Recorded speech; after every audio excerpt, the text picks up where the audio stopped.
हेलेदको इमा लेबा कंगलेपा ngami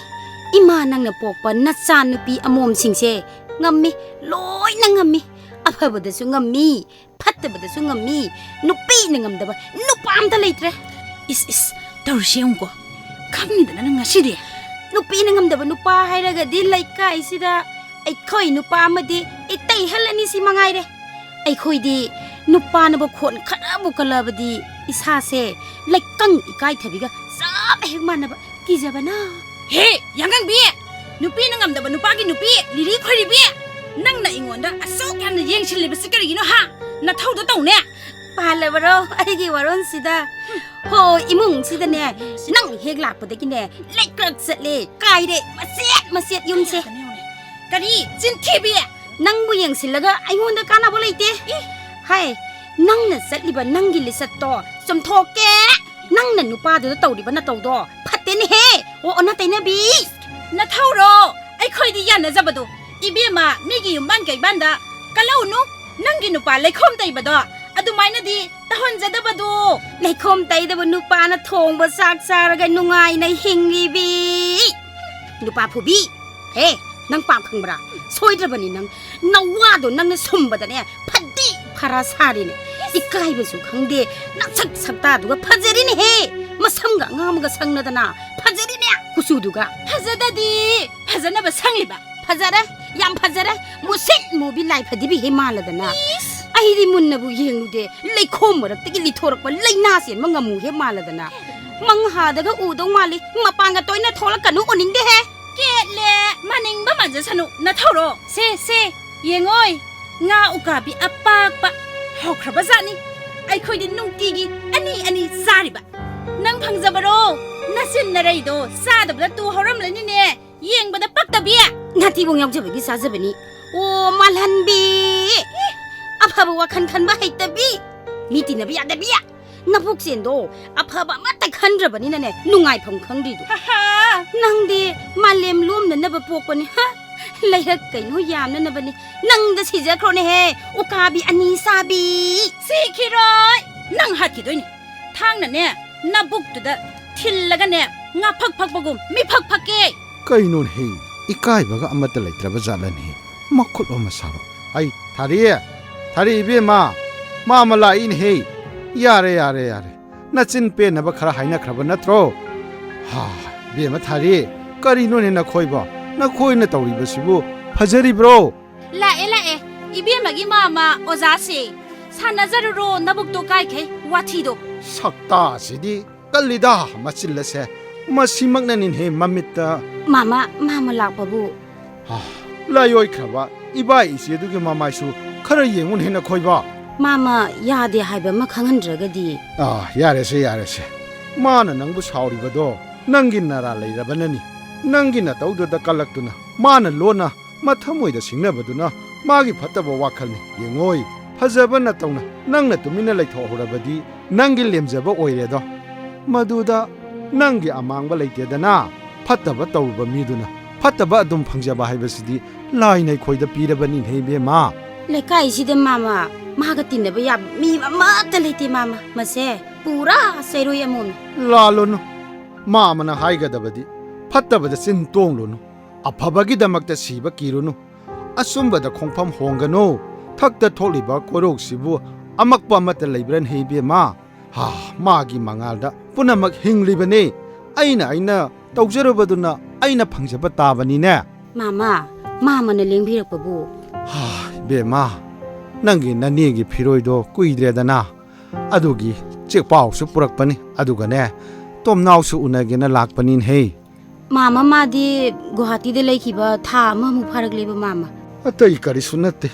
serga komlabadi khita lawge haigena tawbanin he be mama kaya mungno yagadaba oiradi aingonde lising ahumdi leje manga mukti pambani leitrabanina natai halda amuk hangage awatpado khudom macha amadi leye mama asi pubi kharagera mama be nang nungaina paluko nangi na tawsidi mama pungning yamna nungsi khangdren he mama mateng haibasidi mihoiba aikhoigi chanabini pukhro mama yare be nangi thamoi mama kaur ꯑꯗꯨꯗꯤ ꯅꯦ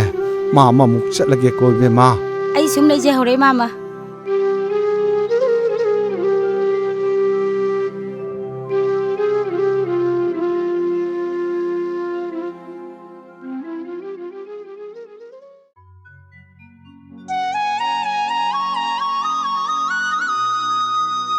ꯂꯩꯁꯤꯟ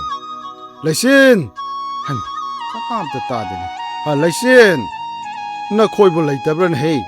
ꯃꯥꯃꯥ ꯂꯦꯡꯈꯠꯄꯤꯔꯣ ꯀꯗꯥꯏ ꯆꯠꯄꯤꯔꯕꯅꯣ ꯃꯥꯃꯕꯨ ꯁꯤꯗ ꯁꯨꯝ ꯂꯥꯛꯄ꯭ꯔꯣ ꯃꯥꯃꯥ ꯀꯥꯈꯠꯄꯤꯔꯣ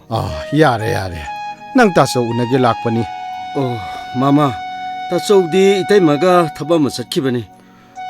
ꯃꯥ ꯑꯃꯁꯤ ꯉꯔꯥꯡꯁꯨ ꯂꯥꯛꯂꯝꯕꯅꯤ ꯑꯣ ꯅꯪꯁꯨ ꯂꯩꯍꯧꯗꯦ ꯃꯧ ꯑꯇꯣꯝꯕꯤꯗ ꯅꯅꯦꯒꯤ ꯆꯦꯕꯥꯎ ꯄꯤꯔꯝꯕꯅꯤ ꯀꯨꯃꯣꯜꯒꯤ ꯅꯪꯕꯨ ꯐꯪꯂꯕꯣ ꯐꯪꯂꯦ ꯃꯥꯃꯥ ꯃꯥꯃꯥ ꯇꯥꯆꯧ ꯉꯥꯏꯕ ꯑꯣꯏꯅ ꯉꯥꯏꯍꯥꯛ ꯐꯝꯈꯤꯁꯤ ꯑꯩ ꯆꯥ ꯁꯦꯝꯃꯛꯀꯦ ꯃꯥꯃꯥ ꯂꯥꯏꯔꯤꯛꯇꯤ ꯎꯗꯦ ꯂꯥꯏꯔꯤꯛꯇꯤ ꯂꯩꯇꯕ꯭ꯔꯣ ꯂꯩꯈꯤꯕꯅꯤ ꯃꯥꯃꯥ ꯌꯥꯔꯦ ꯊꯛꯇ꯭ꯔꯕꯁꯨ ꯌꯥꯔꯦ ꯊꯛꯂꯛꯇ ꯉꯥꯏꯔꯤ ꯍꯩ ꯉꯥꯏꯈꯣꯅꯦ ꯏꯕꯨꯡꯉꯣ ꯅꯪ ꯃꯥꯃꯕꯨ ꯂꯥꯟꯅ ꯂꯧꯒꯅꯨ ꯃꯥꯃꯥ ꯅꯈꯣꯏ ꯅꯆꯤꯟ ꯏꯅꯥꯎꯁꯤꯡꯁꯤꯅ ꯇꯧꯔꯤꯕ ꯃꯑꯣꯡꯁꯦ ꯃꯥꯃꯗꯤ ꯄꯥꯝꯗꯦ ꯑꯁꯨꯝꯅ ꯁꯨꯝ ꯇꯧꯔꯕꯗꯤ ꯃꯈꯣꯏꯁꯨ ꯆꯪꯂꯛꯄ ꯇꯜꯂꯦꯅꯦ ꯏꯕꯨꯡꯉꯣ ꯃꯥꯃꯥ ꯃꯗꯨꯒꯤ ꯋꯥꯗꯨ ꯇꯣꯛꯂꯁꯤꯗ ꯏꯕꯨꯡꯉꯣ ꯂꯩꯁꯦꯟ ꯉꯥꯔꯦꯟ ꯑꯐꯝꯕꯗꯣ ꯃꯩꯗ ꯁꯥꯜꯂꯒ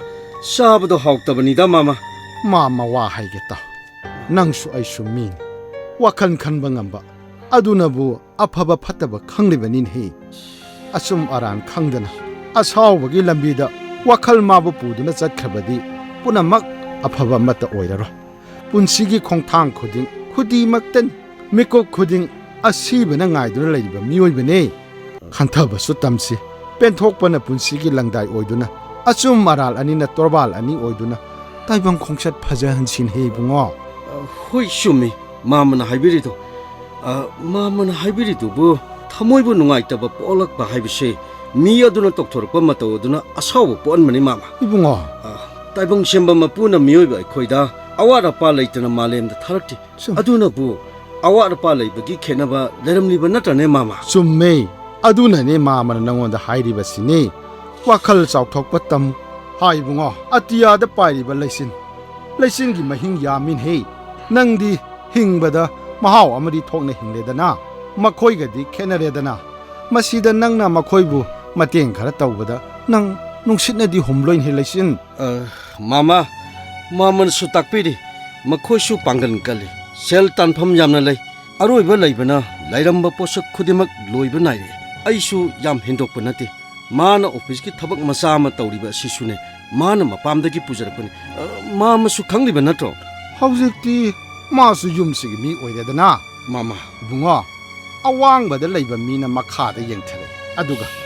ꯑꯅꯦꯝꯕꯗ ꯂꯩꯕ ꯃꯤꯅ ꯃꯊꯛꯇ ꯌꯦꯡꯈꯠꯂꯤ ꯅꯨꯡꯁꯤꯗ꯭ꯔꯥ ꯑꯅꯤꯁꯤꯒꯤ ꯈꯦꯠꯅꯕꯁꯦ ꯃꯥꯃꯅ ꯍꯥꯏꯒꯗꯕꯗꯤ ꯍꯧꯈꯤꯕ ꯅꯨꯡꯉꯥꯏꯅꯗꯕꯕꯨ ꯁꯨꯝ ꯅꯤꯡꯁꯤꯡꯗꯨꯅ ꯌꯦꯛꯅꯕ ꯑꯣꯏꯅ ꯈꯟꯗꯨꯅ ꯂꯩꯔꯕꯗꯤ ꯅꯨꯡꯁꯤꯕ ꯍꯥꯏꯕꯗꯣ ꯂꯥꯞꯊꯣꯛꯅꯈꯤꯒꯅꯤꯍꯦ ꯐꯠꯇꯕꯕꯨ ꯀꯥꯎꯊꯣꯛꯅꯗꯨꯅ ꯑꯐꯕꯕꯨ ꯅꯤꯡꯁꯤꯡꯕ ꯇꯝꯁꯤꯅꯦ ꯅꯪꯁꯨ ꯑꯩꯁꯨ ꯁꯤꯒꯗꯣꯏꯅꯦ ꯑꯃꯨꯛꯇꯗꯤ ꯅꯨꯡꯁꯤꯅꯅ ꯍꯤꯡꯉꯨꯕ ꯅꯨꯡꯁꯤꯅꯅ ꯂꯩꯃꯤꯟꯅꯧꯕ ꯏꯕꯨꯡꯉꯣ ꯀꯥꯟꯅꯗꯦꯗ ꯃꯥꯃꯥ ꯃꯈꯣꯏꯁꯨ ꯁꯨꯝ ꯍꯤꯡꯁꯅꯨ ꯑꯩꯁꯨꯅꯦ ꯑꯩꯒꯤ ꯊꯣꯛꯄ ꯑꯗꯨꯝ ꯍꯤꯡꯂꯒꯦ ꯃꯥꯃꯥ ꯌꯥꯏ ꯃꯥ ꯑꯩꯗꯤ ꯅꯈꯣꯏꯕꯨ ꯅꯨꯡꯁꯤꯅꯦ ꯅꯪꯒꯤ ꯑꯋꯥꯠꯄꯅ ꯊꯜꯂꯕ ꯄꯨꯟꯁꯤꯗꯣ ꯄꯩꯁꯥꯅ ꯌꯥꯔꯛꯂꯣꯏꯅꯦ ꯏꯕꯨꯡꯉꯣ ꯃꯥꯃꯅ ꯍꯥꯏꯔꯤꯁꯤꯗꯤ ꯅꯌꯥ ꯅꯨꯄꯥꯁꯤ ꯑꯩꯅ ꯃꯥꯡꯍꯜꯂꯦ ꯑꯉꯥꯡ ꯌꯥꯎꯗ꯭ꯔꯦ ꯈꯥꯏꯅꯔꯣ ꯁꯤꯅꯤꯅꯦ ꯍꯩ ꯅꯈꯣꯏꯒꯤ ꯐꯅꯕ ꯍꯥꯏꯕꯅꯤꯅꯦ ꯂꯩꯔꯤꯛ ꯃꯥꯃꯕꯨ ꯂꯥꯟꯅ ꯂꯧꯒꯅꯨꯀꯣ ꯉꯁꯥꯏꯗꯒꯤ ꯑꯩꯁꯨ ꯇꯥꯕꯅꯤ ꯃꯥꯃ ꯃꯁꯤ ꯑꯩꯈꯣꯏꯒꯤꯁꯨ ꯄꯨꯟꯁꯤꯅꯤꯗ ꯅꯈꯣꯏ ꯑꯅꯤꯒꯤ ꯄꯂꯦꯞꯐꯝꯕꯨ ꯀꯗꯥꯏꯗꯅꯣ ꯊꯃꯣꯏ ꯋꯥꯈꯜꯒꯤ ꯄꯣꯊꯥꯐꯝ ꯌꯥꯎꯗ꯭ꯔꯕ ꯄꯨꯟꯁꯤꯗꯤ ꯅꯨꯡꯉꯥꯏꯐꯝ ꯈꯪꯗꯕꯅꯤ ꯄꯥꯡꯒꯜꯅ ꯃꯃꯤ ꯁꯥꯝꯊꯔꯕ ꯃꯇꯝ ꯗꯤꯍꯦꯅ ꯋꯥꯔꯛꯂꯕ ꯃꯇꯝ ꯅꯈꯣꯏꯒꯤ ꯑꯁꯦꯡꯕ ꯂꯟꯗꯨꯒꯤꯗꯃꯛ ꯅꯈꯣꯏ ꯅꯤꯡꯉꯝꯂꯛꯑꯣꯏꯅꯦ ꯏꯕꯦꯝꯃ ꯅꯤꯡꯉꯝꯗꯕ ꯍꯥꯏꯕꯁꯤꯗꯤ ꯄꯨꯟꯁꯤꯒꯤ ꯄꯣꯠꯂꯣꯏꯗ ꯂꯥꯛꯄꯅꯤꯅꯦ ꯂꯩꯆꯤꯟ ꯃꯥꯃꯥ ꯃꯁꯤ ꯃꯥꯃ ꯑꯩꯒꯤ ꯂꯥꯏꯕꯛ ꯍꯥꯏꯕꯗꯣ ꯇꯥꯔꯦ ꯑꯗꯨꯕꯨ ꯃꯥꯃꯅ ꯉꯥꯡꯂꯤꯕ ꯋꯥꯗꯣ ꯈꯔꯗꯤ ꯀꯟꯃꯟꯗ꯭ꯔꯣ ꯂꯩꯔꯤ ꯏꯕꯦꯝꯃ ꯄꯣꯡꯉꯝꯗꯅ ꯄꯣꯛꯄ ꯃꯄꯣꯛꯅꯤ ꯅꯈꯣꯏ ꯑꯅꯤꯒꯤ ꯅꯨꯡꯁꯤꯕꯗꯣ ꯊꯥꯗꯠꯅꯒꯅꯨ ꯄꯨꯟꯁꯤ ꯂꯝꯕꯤ ꯁꯥꯡꯉꯤꯅꯦ ꯑꯐꯕ ꯇꯧꯁꯤ ꯍꯥꯏꯕꯅꯤ ꯅꯈꯣꯏ ꯑꯅꯤꯒꯤ ꯌꯥꯏꯐꯅꯕ ꯃꯥꯃ ꯂꯦꯡꯕꯤꯔꯗ꯭ꯔꯥ ꯂꯦꯡꯕꯤꯔꯣ ꯃꯥꯃꯅ ꯃꯤꯊꯤꯡꯒꯥꯏ ꯑꯣꯏꯕꯁꯤ ꯐꯖꯗꯕꯅꯤ ꯑꯩ ꯑꯉꯥꯡ ꯌꯥꯎꯕ ꯌꯥꯎꯗꯕ ꯑꯩꯍꯥꯛ ꯃꯥꯒꯤꯗꯃꯛ ꯍꯤꯡꯂꯒꯦ ꯄꯨꯟꯁꯤꯁꯦ ꯃꯥꯃꯥ มาเมื่อกี้เลยสินกาเลนทาดากานานะสัวอาทาบะพจุบสุดนั่นดิอนาบะกานานะหักสร้างกี่อนาบะตุกิใจนาตุข้างนั้นนะบะให้ดูนะสุปดีมาหกชานี่ให้บุงอ่ะอนาบะกิใจนาดูนะพากระบะมาตุงพจุบโตสุดนั่นดิตันไหนอะดูบุยบุงอ่ะเลยสินนังดีกุมบีกาเลนนายเดนะสุบลิบะพจุบโตมามันลกทบปะกิปังกันเลยระรอยบุงอ่ะมามันอะไรตัวก้อนตัวหนังงามเลยบอกว่าให้สิ่งตัวไอ้ที่กูปุ่งเอาดิตาบัดนุ่งไงเตรเลี้ยงพี่ระดราไอ้คุยถูกปะหิงจรีเย็ดพี่ระนุเบียนมาพาเลยนั่งน่ะดูยาวระบดีเลยสินนี่บุงอ่ะอุปาลอามันมาอูกังระบดีอุปาลโดลอยนะกังระบันอะดูบ่อุปาลอยบันนังดีกังดรินเฮอุเฮปาลันสิไฮบันอากังบ่อุปาลดูกีมาชาโดกักทัดตุนะมายอลจงกันสิไฮบันอินเฮเลยสินเฮรามามามีปุ่งคุดิมักวัคลจับมันอะไรบดีลอยดิเฮเล็งบิโรมามายกบิโรมาเลยสินมามันงาสิกิรำลิบักกิสีดอทอกันอะดูกันเน่นั่งน่ะตุงดูน่ะจัดลิบะน่ายาวดรบะฮิจาวดอนั่งบ่ปุนิงบะไม่ไกลดะปูดูน่ะจัด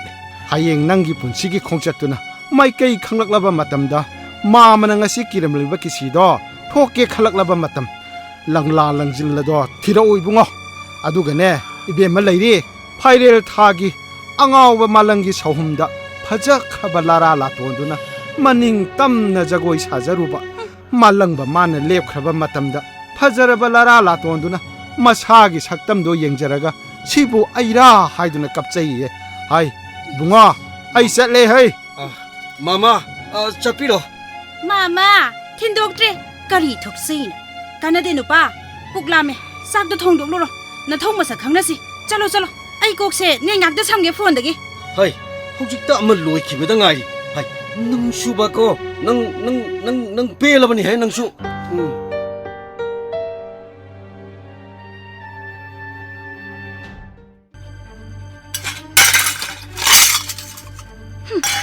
โอ้ลิกเนี่ยนะเต้าดิฉันเนี่ยมาพัมสานะทำมวยดำดิไอ้ดังไงล่ะก็เลยละนะเต้าจะสาดิยังไงอีมุงสิจะเลยดิบันนุปาเนี่ยเต้าดิฉันนุปาเนี่ยเลยไงทำไมเต้านี่เต้าดิฉันเนี่ยโอ้ลิกเนี่ยนะสู้ยามนะมาพัมสานะทำมิสิบ่นุปานะฮานะยมตะกี้เฮ็ดโทคิบกะนั่งในอีเช้าหลังบ่เฮารักลิบดูปะควรสิพัมในตระบโรโอตานินดีเอก็อย่าดันโน่เนี่ยเฮ้น่าสักตุกะตานิ่งเดินเฮวันสิละกันโน่น่าเท่าระเฮ้เราก็รู้สักภาษาเบียนั่งเสเลยสัตยามพะจานะสักไกได้ให้เบบู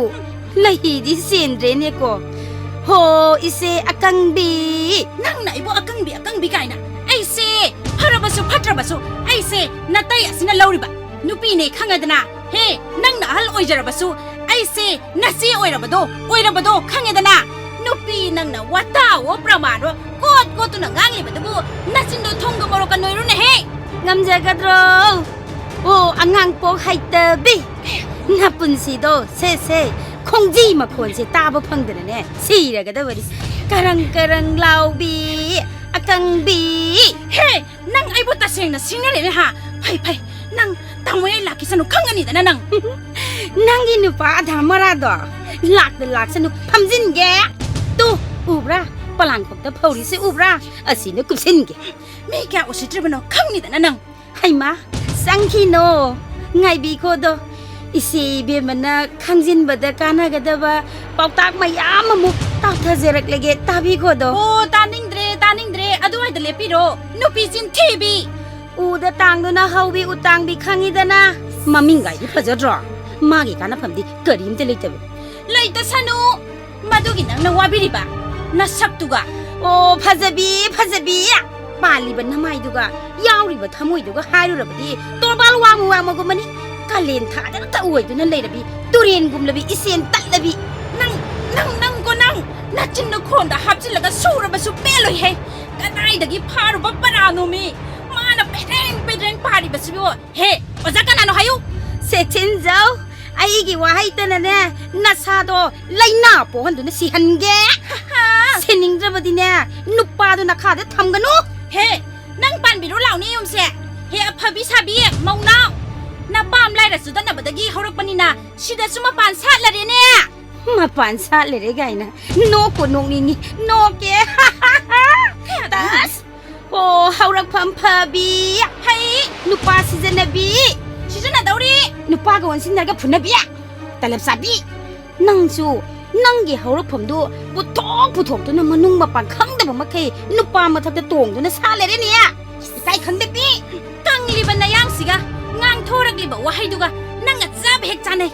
ꯕ꯭ꯂꯦꯠꯇ ꯃꯤꯍꯨꯟ ꯍꯨꯟꯕꯤ ꯍꯣꯏ ꯕ꯭ꯂꯦꯠꯇ ꯃꯤꯍꯨꯟ ꯍꯨꯟꯕꯤ ꯌꯥꯡꯒꯪꯕꯤ ꯆꯥꯕ ꯐꯪꯗꯕꯤ ꯑꯅꯣꯏꯕꯤ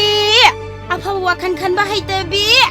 ꯅꯄꯨꯛꯇꯨ ꯃꯥꯡꯗꯅ ꯐꯠꯇꯕꯗ ꯈꯟꯗꯨꯅ ꯂꯩꯕꯒꯤꯅꯦ ꯇꯣꯂꯣꯞ ꯆꯥꯖꯔꯕꯁꯨ ꯌꯨꯝꯕꯥꯟ ꯃꯊꯣꯡ ꯈꯪꯗꯦꯗꯣ ꯈꯪꯖꯕ꯭ꯔꯣ ꯐꯔꯦꯅꯦ ꯅꯪꯗꯤ ꯅꯨꯄꯥꯅ ꯄꯥꯝꯕꯔ ꯄꯥꯟꯗ ꯅꯨꯄꯤꯅ ꯄꯥꯝꯕꯔ ꯄꯥꯟꯗ ꯁꯜꯋꯥꯔ ꯁꯦꯠꯄꯤ 이슈 ꯇꯥꯗꯕꯤ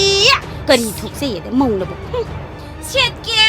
ꯀꯜꯂꯛꯆꯋꯣ ꯅꯊꯧꯔꯣ ꯅꯔꯝ ꯆꯠꯇꯨꯅꯅꯦ ꯏꯪꯈꯣꯟꯒ ꯅꯃꯥꯟꯅꯕꯤ ꯑꯣꯏꯔꯤꯗꯣ ꯏꯊꯧꯅꯦ ꯀꯜꯂꯛꯆꯗꯦ ꯅꯈꯣꯏ ꯃꯄꯥꯟ ꯊꯣꯛꯄꯅ ꯃꯍꯦꯜꯂꯤ ꯃꯤꯇꯧ ꯇꯝꯕ ꯃꯤꯔꯝꯗꯨꯗ ꯃꯌꯥꯡ ꯅꯨꯄꯤ ꯑꯃꯇ ꯐꯅꯦꯛ ꯁꯦꯠꯄꯔꯅꯤ ꯀꯦꯠꯂꯦ ꯅꯔꯨꯝꯗ ꯅꯨꯔꯥ ꯊꯥꯡꯕꯤ ꯃꯄꯥꯟ ꯊꯣꯛꯇꯕꯤ ꯌꯨꯝꯗ ꯂꯣꯏꯕ ꯈꯨꯅꯨꯒꯨꯝꯕꯤ ꯃꯊꯣꯡꯗ ꯆꯥꯎꯕꯤ ꯃꯇꯝꯒꯤ ꯍꯋꯥ ꯅꯨꯡꯁꯤꯠ ꯐꯪꯗꯕꯤ ꯃꯇꯝꯒꯤ ꯅꯨꯡꯁꯤꯠ ꯐꯪꯕꯤ ꯇꯥꯟ ꯊꯤꯟꯗ꯭ꯔꯤꯉꯩꯗ ꯖꯒꯣꯏ ꯁꯥꯕꯤ ꯃꯌꯥꯝꯗꯒꯤ ꯍꯦꯟꯅ ꯇꯣꯡꯊꯣꯛꯄꯤ ꯑꯗꯨꯅꯅꯤꯅꯦ ꯃꯤ ꯇꯤꯟꯅ ꯌꯥꯗ꯭ꯔꯤꯗꯣ ꯃꯤ ꯇꯤꯟꯅꯔꯒ ꯀꯔꯤ ꯀꯥꯟꯅꯗꯣꯏꯅꯣ ꯇꯤꯟꯅꯗꯕꯁꯤꯅ ꯍꯦꯟꯅ ꯅꯨꯡꯉꯥꯏꯔꯦ ꯑꯩꯈꯣꯏꯗꯤ ꯅꯨꯡꯉꯥꯏꯅꯤ ꯅꯪꯒꯤ ꯅꯨꯄꯥ ꯇꯥꯟꯊꯤꯟꯕꯗꯣ ꯅꯪꯒꯤ ꯖꯒꯣꯏ ꯈꯨꯁꯥꯗꯨꯗ ꯃꯀꯣꯛ ꯉꯥꯎꯔꯦꯅꯤ ꯇꯥꯟꯊꯤꯟ ꯃꯊꯣꯡ ꯈꯪꯗ꯭ꯔꯦꯅꯦ ꯁꯦ ꯅꯪꯒꯨꯝꯕꯁꯤꯗꯤ ꯁꯦ ꯌꯦꯡꯉꯨꯅꯦꯍꯦ ꯇꯥꯈꯠꯀꯦ ꯌꯦꯡꯉꯨꯅꯦꯍꯦ ꯍꯩꯃꯥ ꯌꯦꯡꯉꯨꯅꯦꯍꯦ ꯀꯌꯥꯗꯅꯣ ꯌꯦꯡꯉꯨꯅꯦ ꯏꯀꯥꯏꯕ ꯈꯪꯗ꯭ꯔꯤꯕꯅꯣꯕ ꯍꯩꯃꯥ ꯃꯣꯂꯤ ꯌꯥꯝ ꯉꯛꯑꯦꯃꯤ ꯁꯨꯝ ꯇꯥꯈꯠꯂꯛꯑꯦꯃꯤ ꯁ꯭ꯋꯥꯏꯁꯤꯕꯨ ꯃꯤꯒ ꯑꯃꯇ ꯂꯩꯇꯕ ꯖꯥꯠꯂꯣ ꯑꯩ ꯆꯪꯖꯍꯧꯔꯒꯦꯗ ꯑꯩ ꯇꯁ ꯈꯪꯕ꯭ꯔꯥ ꯅꯪꯅ ꯉꯝꯕ ꯌꯥꯕ꯭ꯔꯥ ꯀꯔꯤ ꯊꯣꯛꯏ ꯈꯨꯝꯈꯣꯗꯅ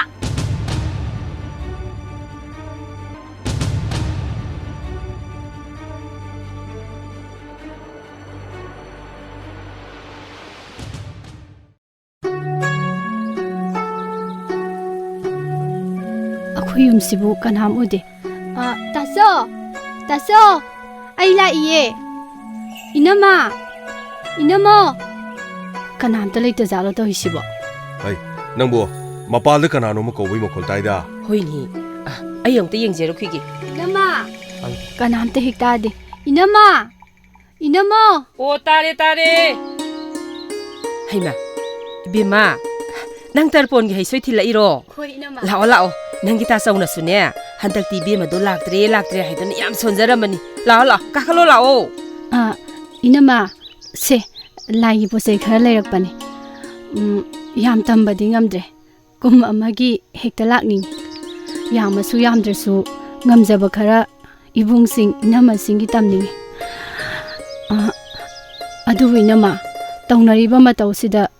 ꯑꯩ ꯂꯥꯛꯇꯧꯕ ꯇꯜꯂꯦꯗ ꯍꯩ ꯇꯟꯕ ꯌꯥꯗꯦ ꯃꯣꯏꯅ ꯃꯣꯏꯒꯤ ꯊꯣꯛꯄ ꯑꯩꯒꯤ ꯑꯄꯥꯝꯕꯕꯨ ꯃꯤꯉꯣꯟꯗ ꯇꯧꯍꯜꯂꯨꯕ ꯌꯥꯕ ꯃꯇꯝꯗꯣ ꯅꯠꯇ꯭ꯔꯕꯅꯤ 이ꯕꯦꯝꯃ ꯑꯐꯕꯅ ꯑꯐꯕ ꯐꯠꯇꯕꯅ ꯐꯠꯇꯕ ꯋꯥꯍꯩ ꯑꯅꯤ ꯑꯁꯤꯅꯅꯦ ꯊꯣꯡꯒꯤ ꯊꯣꯡꯖꯥꯎ ꯑꯣꯏꯗꯨꯅ ꯑꯐ ꯐꯠꯇ ꯊꯤꯗꯅ ꯍꯥꯡꯗꯣꯛꯇꯨꯅ ꯆꯪꯕ ꯇꯥꯕꯅꯦ ꯅꯤꯡꯉꯣꯜ ꯑꯣꯏꯕꯤ ꯑꯩꯈꯣꯏꯗꯤ ꯈꯪꯗꯦ ꯏꯅꯝꯃ ꯃꯇꯝꯅ ꯄꯨꯔꯛꯄ ꯃꯥꯏꯊꯣꯡꯒꯤ ꯑꯍꯣꯡꯕꯁꯦ ꯑꯩ ꯌꯦꯡꯕ ꯉꯝꯗꯦ ꯌꯥꯝ ꯋꯥꯏ ꯌꯥꯝ ꯂꯨꯗꯧꯅ ꯇꯧꯏ ꯏꯅꯝꯃ ꯃꯤꯒꯤ ꯃꯑꯣꯡ ꯃꯇꯧꯗꯤ ꯅꯪꯅꯅꯦ ꯐꯩ ꯐꯠꯇꯦ ꯍꯥꯏꯕꯗꯨꯗꯤ ꯑꯗꯨꯝ ꯈꯪꯖꯔꯣ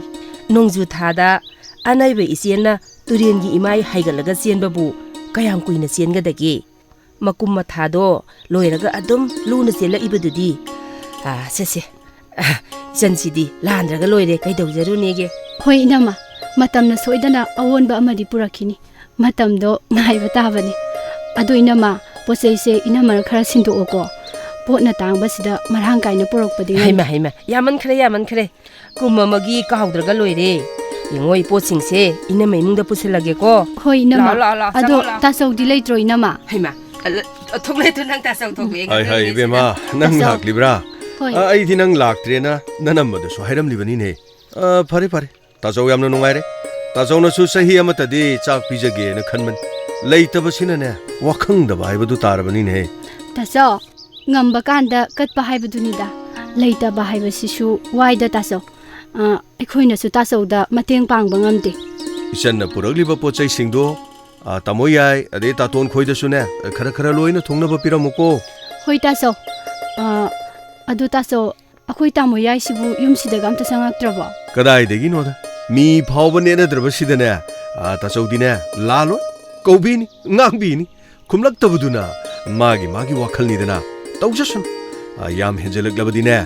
ꯌꯦꯡꯅꯕ ꯇꯥꯕꯅꯤ ꯃꯥꯒꯤ ꯊꯕꯛ ꯃꯐꯝꯗ ꯇꯥꯃꯣ ꯌꯥꯏꯁꯨ ꯄꯨꯅꯤ ꯍꯥꯏꯕ ꯇꯥꯏ ꯆꯨꯝꯕ꯭ꯔꯣ ꯇꯥꯆꯧ ꯍꯨꯏ ꯍꯥꯏꯕꯁꯤꯗꯤ ꯃꯀꯣꯛ ꯆꯠꯈ꯭ꯔꯕꯗꯤꯅꯦ ꯃꯃꯩ ꯏꯟꯅꯕ ꯇꯥꯕꯅꯤꯅꯦ ꯑꯗꯨꯕꯨ ꯏꯕꯦꯝꯃ ꯑꯩꯁꯨ ꯋꯥ ꯈꯔꯗꯤ ꯍꯥꯏꯈꯤꯅꯤ ꯊꯕꯛ ꯃꯐꯝꯕꯨ ꯀꯗꯥꯏꯗ ꯇꯥꯔꯤ ꯍꯥꯏꯒꯦ ꯇꯥꯆꯧ ꯌꯥꯏꯔꯤꯄꯣꯛꯇꯅꯤ ꯌꯥꯏꯔꯤꯄꯣꯛꯇ ꯑꯗꯨꯗꯤ ꯌꯨꯝꯁꯤꯗꯒꯤ ꯑꯗꯨꯝ ꯆꯠꯊꯣꯛ ꯆꯠꯁꯤꯟ ꯇꯧꯔꯁꯨ ꯌꯥꯕꯅꯤ ꯀꯩꯅꯣ ꯇꯥꯆꯧ ꯏꯕꯦꯝꯃ ꯃꯇꯝ ꯑꯁꯦ ꯏꯆꯥꯅꯤ ꯏꯅꯥꯎꯅꯤ ꯈꯟꯗꯨꯅꯅꯦ ꯇꯥꯛꯄꯤꯕꯒꯤ ꯃꯇꯝ ꯅꯠꯇ꯭ꯔꯕꯅꯤ ꯌꯥꯝꯅ ꯂꯨꯔꯕꯅꯤ ꯃꯇꯝꯁꯦ ꯐꯠꯇꯕ ꯃꯄꯥꯟ ꯁꯥꯔꯕꯅꯤ ꯑꯐꯕ ꯃꯤꯗꯤꯅꯦ ꯃꯍꯩ ꯆꯥꯕ ꯐꯪꯗ꯭ꯔꯕꯅꯤ ꯋꯥꯍꯪꯒꯤ ꯄꯥꯎꯈꯨꯝꯗꯤ ꯂꯩꯇ꯭ꯔꯕꯅꯤ ꯏꯕꯦꯝꯃ ꯇꯧꯅꯔꯤꯕ ꯃꯑꯣꯡꯁꯤꯗ ꯏꯅꯝꯃꯅꯁꯨ ꯀꯔꯤꯕꯨ ꯍꯥꯏꯔꯨꯒꯅꯤ ꯀꯟꯅꯁꯨ ꯍꯣꯠꯅꯕꯅꯤ ꯅꯨꯡꯁꯤꯅꯅ ꯂꯩꯃꯤꯟꯅꯅꯕ ꯑꯗꯨꯕꯨ ꯉꯝꯗꯧ ꯃꯥꯟꯗ꯭ꯔꯦ ꯏꯕꯦꯝꯃ ꯃꯈꯨꯠ ꯄꯥꯏꯔꯒ ꯆꯤꯡꯉꯨꯕ ꯌꯥꯕꯁꯨ ꯅꯠꯇꯅ ꯏꯅꯝꯃꯅꯁꯨ ꯃꯈꯣꯏꯅ ꯈꯟꯖꯔꯤꯕ ꯋꯥꯈꯟꯗꯣ ꯈꯪꯕ ꯉꯝꯗꯕꯅ ꯕꯦꯝꯃ ꯏꯅꯝꯃꯁꯦ ꯇꯨꯃꯤꯟꯅ ꯑꯗꯨꯝ ꯂꯩꯔꯕꯅꯤꯅꯦ ꯋꯥꯈꯜ ꯈꯟꯕ ꯋꯥꯠꯄꯒꯤ ꯐꯣꯜꯗꯤ ꯐꯠꯇꯕ ꯐꯪꯖꯕ ꯇꯥꯕꯅꯤ ꯋꯥꯔꯛꯂꯕ ꯀꯥꯟꯗꯅ ꯀꯅꯥ ꯏꯆꯤꯜ ꯏꯅꯥꯎꯗꯒꯤ ꯍꯦꯟꯕꯗꯤ ꯂꯩꯇꯕꯅꯤ ꯆꯦꯛꯇ ꯆꯦꯛꯁꯤꯜꯂꯛꯂꯕꯗꯤ ꯄꯨꯈ꯭ꯔꯤꯗ ꯁꯥꯕ ꯊꯣꯡꯒ꯭ꯔꯥꯗꯤꯅꯦ ꯏꯁꯤꯡ ꯁꯣꯛꯄ ꯐꯤ ꯁꯨꯕ ꯏꯔꯨꯖꯐꯝ ꯑꯣꯏꯕꯒꯨꯝ ꯃꯥꯁꯨ ꯅꯨꯄꯤꯁꯤꯒꯤ ꯊꯣꯡꯒ꯭ꯔꯥ ꯑꯣꯏꯔꯤ ꯃꯥꯒꯤ ꯄꯨꯟꯁꯤꯗꯤꯅꯦ ꯕꯁ ꯇꯣꯡꯂꯕꯁꯨ ꯁꯤꯠ ꯐꯪꯗꯅ ꯇꯣꯡꯕꯒꯨꯝꯕꯅꯤꯅꯦ ꯃꯄꯥꯟ ꯊꯣꯛꯇꯨꯅ ꯃꯤꯔꯛ ꯇꯤꯜꯂꯤꯕ ꯃꯥꯅ ꯑꯁꯨꯛ ꯌꯥꯝꯅ ꯋꯥꯈꯜ ꯌꯥꯎꯗ꯭ꯔꯤꯕꯁꯤꯕꯨ ꯀꯔꯤꯒꯤꯅꯣ ꯇꯥꯆꯧ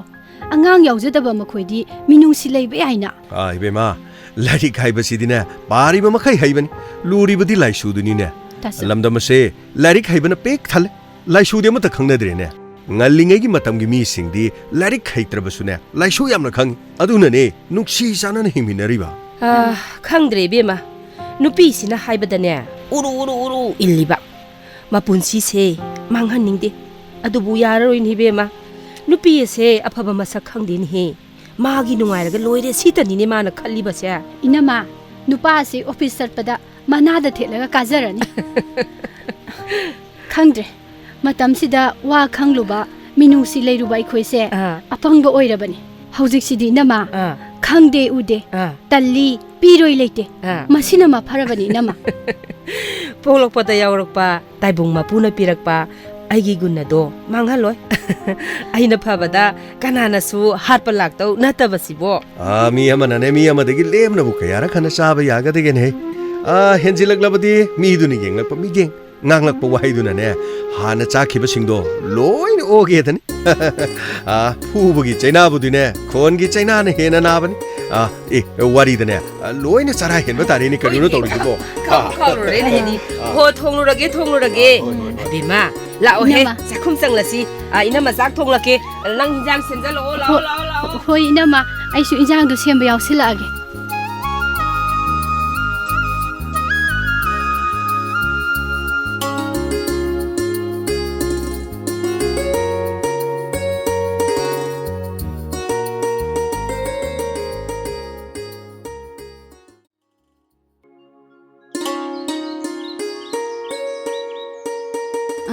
नुपा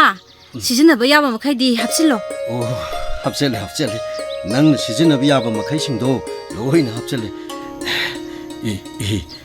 तमुसे अखोइदे येंगदुना लैरिनी सोमदा लाकु लाइने इतैमगा अदुगी नंगना किबिरिबा अमसिसु थारिक असिसु इनराइने हियामा नंगना थांलिबा खोंथांगी मखोलदुबु ताचौदी ताबदा वाइन हे तमो वखल खनबा हेतबा कनाना पुनसिबु लाइना खल नंगना लेबलिबा खोंफमदु नंग होंगदबा ngamlagadrane तमो आई मतम खरगी वानी कोइरक लोइदैते चनबा तौसे नखोइगी ट्रांसफर तौरलिबा थबक मफमदो यारिपोक्तनी अदुबु आदा लैत्रबसु सिदगी हंगत हंदा चटपसु याइदना मसा गाड़ी थौबा हैतबसु नते आमीदी सुगुनु फावबा हंगत हंदा चटनरीदना तमो तेया सिदी आइगी पांबा हाइबदुनी इतै होइना अखोइसिबु युमसिदा सौग यामना लहनिंगलिसिबु करिगिनो ओ नंगना नुपासे आदा पुरगा मिन्नाइ ओइना सिजिनरदौदो मन्नाउनिना नुंसिदना सटलनिंदिबा ओ अदुबु नखोगिंदा थौरो याना जबगिनी वाइकु पुबिना दोलाइ तोंबिगिदमक वाबिरुनो इबेमा लैरी असोनबा अहन्ना चैसु पाइबदी पक्सैदो नहाना पाइबदी असो अपल नंगलबा मतमदा पाइबनिदो मीनाने नोंनखिनी इकाइजद्रो नंगबो हा नुंसिनना लैमिनेबसिबु नंग सुपामे पामदबरो इबेमा अदुदी मपोक्सिगिदी मंगलुरानु इसेहल Larry अखोइगिसु वाखल लैजै तुंगमांग येंगदुनाने अफबदो लेपनारगा चटलगेना थोलकलबनी हंजनजररोय अयमा nang suwa khara di ngaudana ha nang bunga sidi lon thok taba magum tumin le silisibo ai kari gino ne hey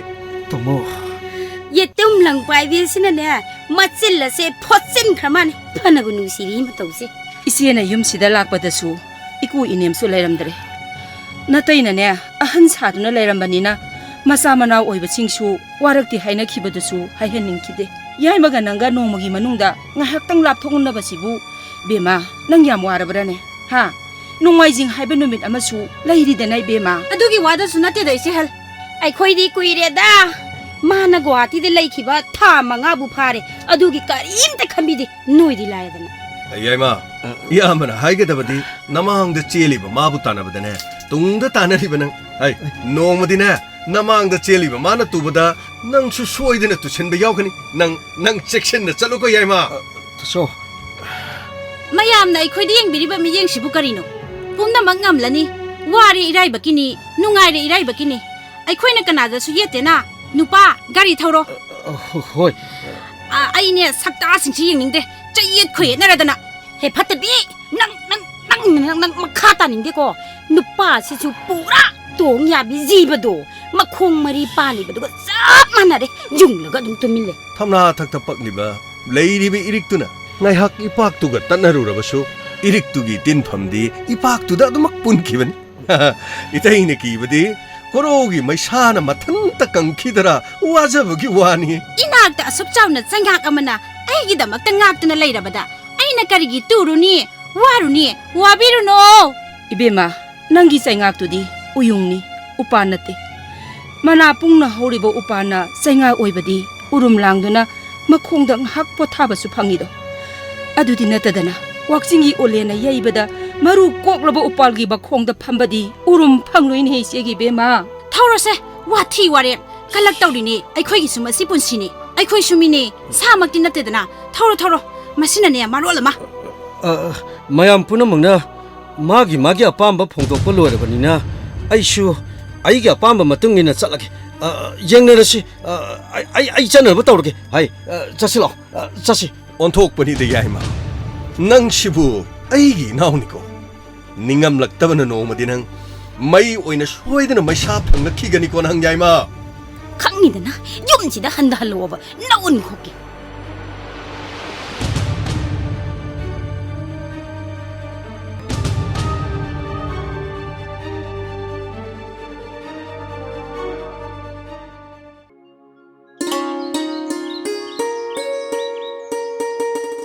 Ibani na ne mafam asida leiraklibasi chahi ahum kharadi helamlani ko aidi sida leibasi nungaikre adu kaidoroba nati adubu ibani ki punsi sidadi ahongba haibado amatadi leite hamunida nungaitra tawningbada to kana mata suyetre masini aina pamlibase nupa matungdadi nang pangsilakanu ko hoi nungaire yamna nungaire misana su yetre sha poktabagi su nungai taba leite do shana su yetre ibani sei laibak phaba mopok haibado taredana ha chumjo chumme kanadi sakku loiraba nato sakse sanu batawsi sak lami ba ha kadaidagi chaknu thongdrida kaino harisibo pung sisu tara helaknabani ngasaidagi nangbu kaidau legeba ti thabaknaga wana halakpasidaba nang sidiba haima pung tara tarabro helabani aidi kawu kawi pung tara makhaida meeting leibane nupa nang warasu wana ne sakto thongdokloro aidi ne nang laroi halaklaga charage karino sorong purong tawridubo talaga na tokto wazani na tawbane aidi hotel dara karino saraba sukaide challe thuna ne halakpa yabra yenge sina tawrisibu adun ko masin tawrisibu wala zalane nati nangmunga saidagi nupa chalukhige hai nupi nangne kharadi hemalabani ko hai aina harisini nang kharadi hemalabani ko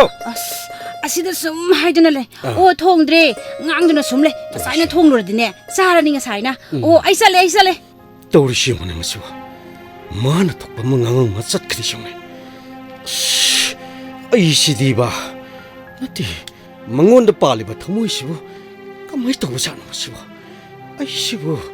Ay sibo kari wai na mana uri ba sana. Punamak siya, ay na nang bunong siro ba gini ko. Ay na pentok ko kakta na mang thada na. Amang atong tida na magi na maghinglag pa. Lairik, ngasidi, nanggi na to na aygi wakala siya. Ako pa malakpa kang tawri. Kahin ba nanggi napalamada nang na aybu lem na thagli kari suta wangam loy kan na tabada warabo wahay kaya mapan na idana aybu chayri thang punamang to aysu kangdabdi nate nahang kalay ayse kari su kangdaba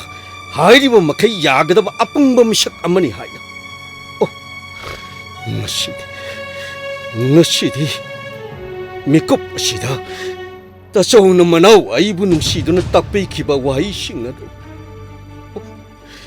Yay ma, nang natang liba kong tangi makola do,